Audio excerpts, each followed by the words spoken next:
Hello everybody and welcome to another video. Today I am here to explain exactly just what Masteries are, the upcoming feature being added in Guild Wars 2 Heart of Thorns, Arenanet's solution to endgame progression in the MMO space.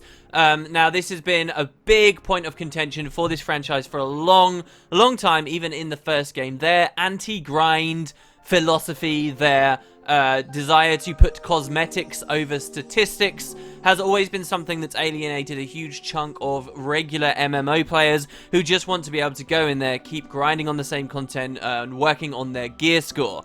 So the big question has always been, how do Arenanet keep people playing the game even when statistically, mechanically, they don't feel like they really have anything to work for anymore?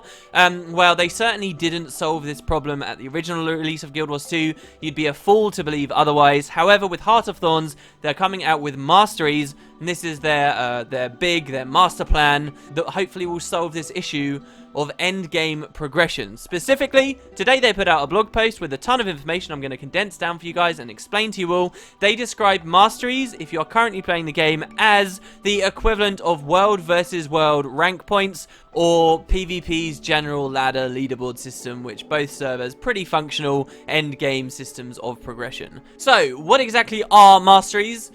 Basically, when you hit level 80 now, instead of continuing to gain experience so that you'll earn skill points which have essentially become redundant in the game now, are far too easy to get. There are not enough skill point sinks in the game.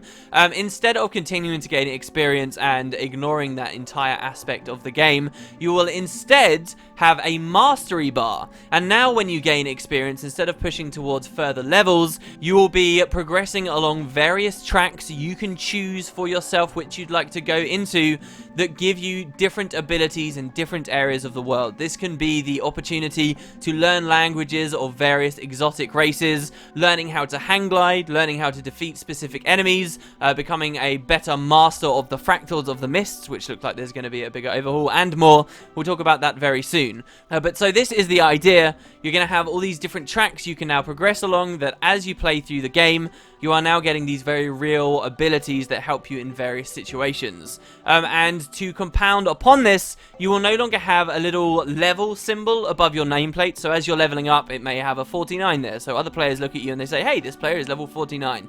That will no longer exist. Of course, everyone gets to level 80 in Guild Wars 2 so fast. The idea of leveling, in fact, is pretty trivial for this game. I have over 200 tomes of knowledge just sat about in my bank. I could instantly level a bunch of level 80s. Instead of this useless number being next to everyone's nameplates, instead you will now be seeing a number representing the number of mastery points people have gained while playing the game. And so this idea of level prestige, which you see in some other very hardcore MMOs where very few players ever reach level cap, for example, may be coming a little bit more into Guild Wars 2, like that cosmetic angle of leveling quite high and impressing your friends.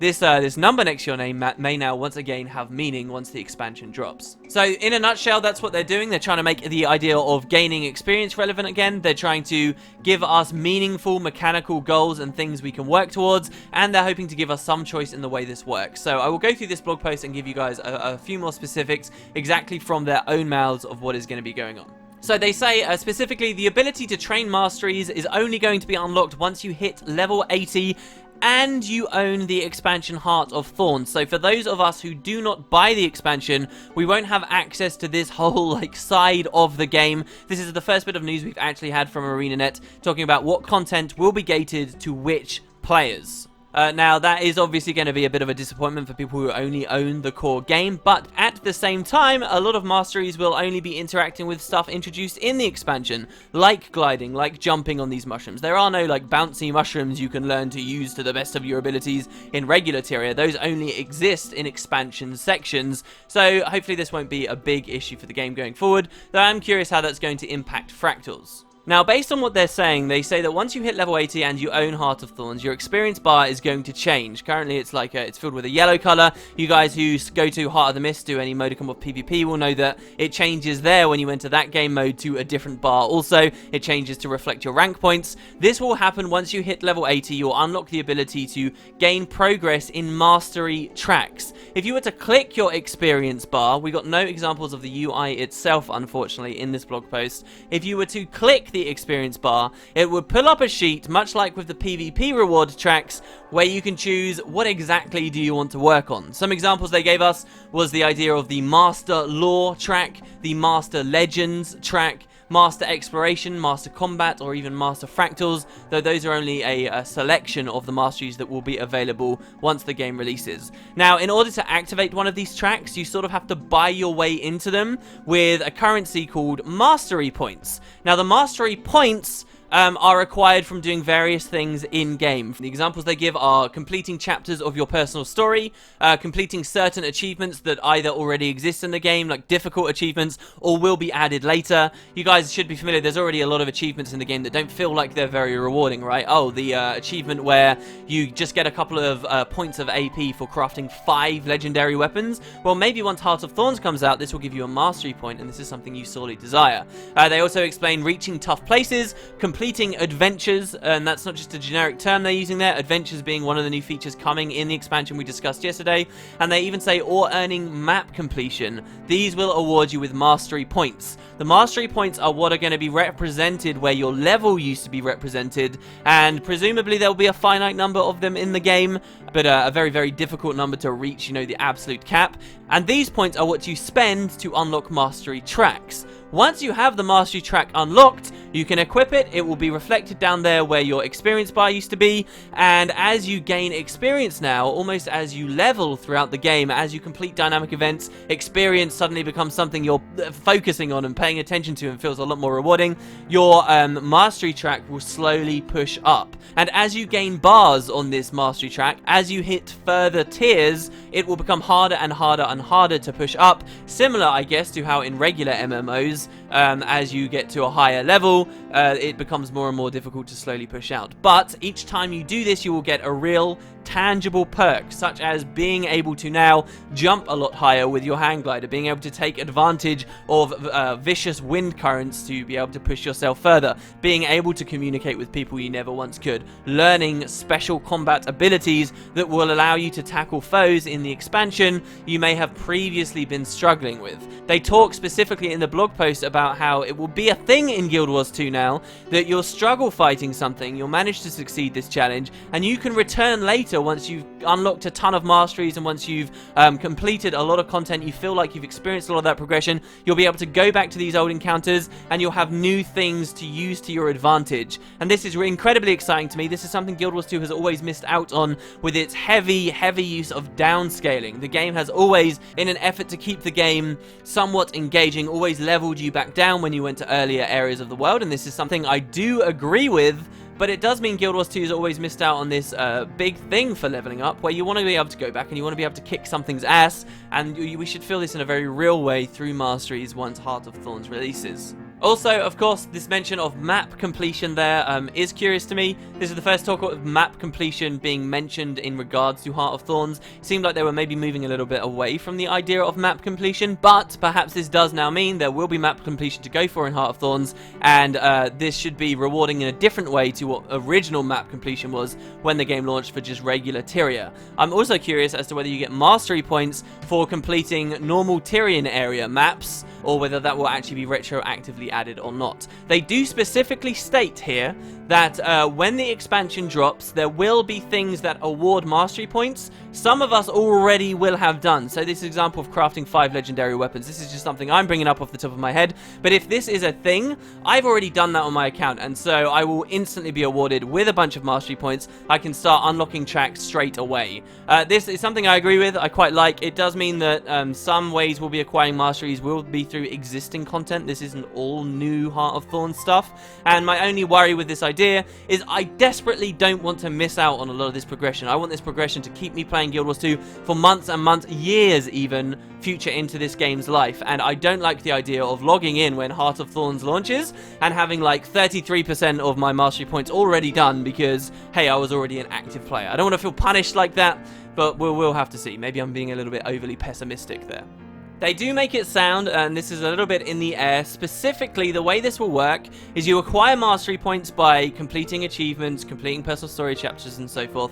You spend those points on unlocking tracks, and then also As you level up through that track, as you gain experience to push you through it, when you hit further tiers in that track, so say you hit the first tier, it's, oh, you can understand half of this race's language. Once you hit that point, you may then have to spend further mastery points to like unlock the next tier and then begin leveling it again. So mastery points are relevant not just for unlocking these tracks initially, but as you continue to go deeper and deeper and deeper into them. I think that's an important distinction to make. The mastery points themselves are the things that will be represented where our levels were, and so I'm expecting there's going to be quite a few of them around, and they're going to remain relevant. It's not just all grinding experience and, you know, trying to find the best dynamic event chain so you can get as much XP as possible. We're going to have to be doing a variety of things to get the points to actually continue progressing, and I hope it doesn't turn into some stupid grind where we're just trying to run the same events over and over and over. So an interesting distinction about this feature they talked about was the fact that mastery tracks will be tied to Tyrion Regions. So, they say that when Heart of Thorns first comes out, there are basically going to be two regions. There's going to be the core game, the stuff we can already play right now, and then there's going to be another region, which is the Maguma Jungle region, and the stuff that is added in Heart of Thorns. I like this idea. It makes the scope and size of the Heart of Thorns stuff feel kind of comparable to what we had at launch, and of course it will be a lot smaller. But the idea is that while you're in the Heart of Thorns areas, you will have a selection of mastery tracks you can participate in there, and you can progress there. But if you were to then zone back into regular Tyria, the tracks available to you would swap to be a completely different selection. A selection that are more relevant for the core Tyrian world. So for example, while I'm in the Heart of Maguma in that region, there'll be stuff about like hang gliding and being able to open doors that were left behind by old civilizations. And these doors and these hang gliding spots and stuff won't exist in regular Tyria. So these tracks would be useless to me. So we're going to have different selections depending on the region we go to. I'm very curious as to what the Tyrian specific regions will be. I think they've given us an example of one, which is a mastery track for Fractals of the Mists. But there still seems to be a lot to talk about there. It also seems to set up really nicely a structure for Arenanet, where as they add more expansions and more regions to the world, they add, you know, entire new pages of masteries that we can go for, again, relevant to those specific regions of the world. It should all be very intuitive, and it just depends where you are. The game automatically swaps the tracks that you have available to you, and we already see a little bit of this, of course, again, with structured PvP. When you swap in there, everything sort of hot swaps for you, and you don't have to worry too much. Sounds pretty exciting to me. I like the idea that there could be more regions and more masteries going forward into the game's lifespan, and I also like the idea that masteries are having such a big impact on original Tyrian areas, original Guild Wars 2 areas. I still think it's very important that the devs encourage people to go back to the original world, especially with, you know, 90% of the players out there right now just saying, oh, I'm going to instantly level to 80 and skip all of that other stuff. I don't want to see the original world become, like, really unpopulated.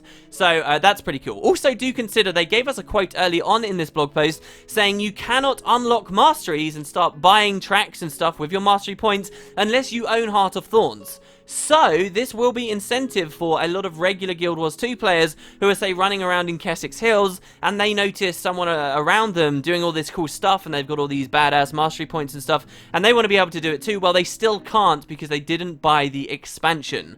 So, that is something to consider. They have been very clear with us that masteries will be account bound. These are not character bound progression things. If you get it on one character, if you learn to become a master hang glider, if that's the first thing you want to do, you want to spend the first few months into Heart of Thorns working on hang gliding alone, then fine. And once you've got that on one character, you will have it for your entire account. But they do raise the question, what exactly do we get? Now, I'm going to talk you guys through the examples of the tracks that they've given us so far. These are not all of them. But here we go. So, number one, Master Lore.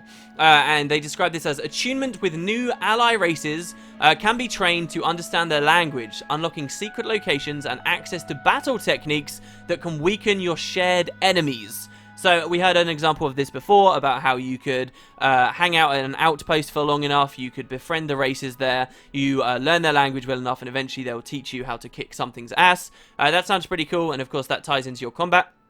Number two, they explain Master Legends. This one will be very exciting to people. This sounds like more of like a global one. Could be in both the Maguma Jungle region and in regular Guild Wars 2. Master Legends train in legendary crafting to learn to create all existing legendary weapon precursors and new legendary weapon precursors introduced with Heart of Thorns. So again, we already know new legendary weapons will be coming with Heart of Thorns. That means new precursors too. All of this stuff will finally be craftable. They are realizing their plans of the legendary weapon scavenger hunt style thing finally through the mastery system. So again, when you get in there on release day, do I want to hang glide a lot, or do I want to start crafting precursors straight away? And do I want to go through this, you know, long-term difficult progression so that I'm sort of at the top and I can do all these cool things in the market? We'll have to see. Number 3, Master Exploration. Mastering jungle movement will unlock the ability to hang glide to previously unreachable locations, as well as the ability to use special mushrooms to traverse the Heart of Maguma faster. I think this will probably be the one I go for first.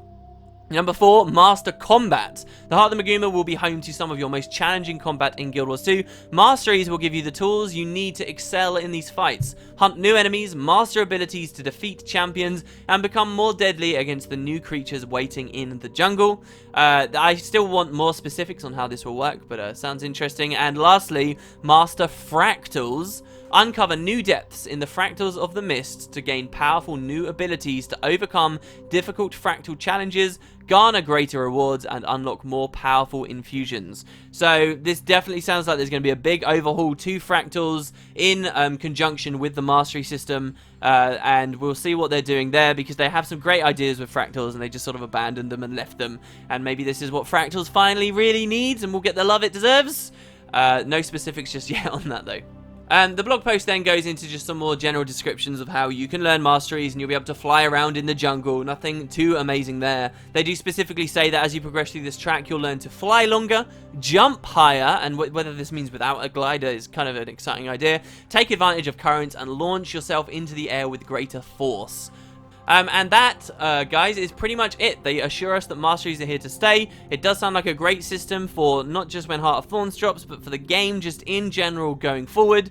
As I explained yesterday, I'm a little bit fearful that these will be too easy to complete, but the system sounds complicated enough and there's enough variety there that I think I'm very much looking forward to it. We'll have to see how difficult these masteries eventually get, but the whole concept is there is no stat progression. That ascended gear you got, all that stuff you've been working on is still 100% viable and relevant. These are just bonus things you're going to be getting, mechanical things, outside of the raw stats on your character, and you're going to be able to make some selections as to which directions you want to go in first, and you're going to truly learn to, I guess, master some element of the game. But there you go, guys. Let me know what you think. Is this a good solution to typical MMO endgame progression problems? They seem very proud of the fact that this won't mean that previous content already in the game is now null and void and people won't just outlevel it. I never really thought that was a problem in Guild Wars 2 anyway, since they have downscaling implemented, but whatever. Maybe that's a different discussion for another day. Thanks very much for watching, guys. Let me know what you think. I'll see you tomorrow.